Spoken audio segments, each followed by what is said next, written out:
Hi friends, எல்லோரும் எப்படி இருக்கீங்க? இது பாவக்காய் செடியில் வந்தது தான். சரி பழுத்துட்டு இருந்தது, சரி எதுக்கு அப்படின்னு அப்படியே விட்டுட்டோம். சரி அதையும் விதை வந்து செடி வரும் அப்படின்றதுனால அதோட கோவக்காய் அதெல்லாம் செடியில் கொஞ்சம் அறுவடைலாம் பண்ணேன். பாவக்காய் செடியிலையும் ஒரு 2 காய் நம்ம இருந்தது. ஆல்ரெடி ஒன்று பறித்ததும் இருந்தது.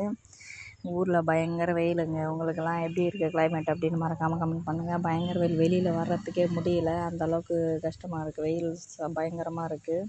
முடிஞ்ச வரை தண்ணி நிறைய குடிச்சிட்டு கொஞ்சம் டீஹைட்ரேட் ஆகாமல் பார்த்துக்கோங்க உடம்ப.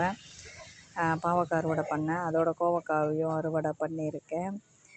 என்ன தான் சொல்லுங்கள், நம்ம கடையில் காசு கொடுத்து வாங்கினாலும் நம்ம செடியில் பறித்து அதை சமையல் செஞ்சு சாப்பிட்ற சுகமே வேறு தான். அது ஒரு தனி ஃபீல் அப்படின்னு வச்சுக்கோங்களேன். நீங்கள் எப்படின்னு மறக்காமல் கமெண்ட் பண்ணுங்கள். அதோட நம்ம வீடியோஸ் நிறைய பேர் பார்க்குறீங்க, லைக் பண்ண மாட்டேறீங்க. மறக்காமல் லைக் பண்ணுங்கள். நம்ம சேனலையும் சப்ஸ்கிரைப் பண்ணுங்கள். இதுதாங்க லாஸ்ட்டு ஒரு 2-3 நாளாக வந்த கோவக்காய் செடி. Thank you so much for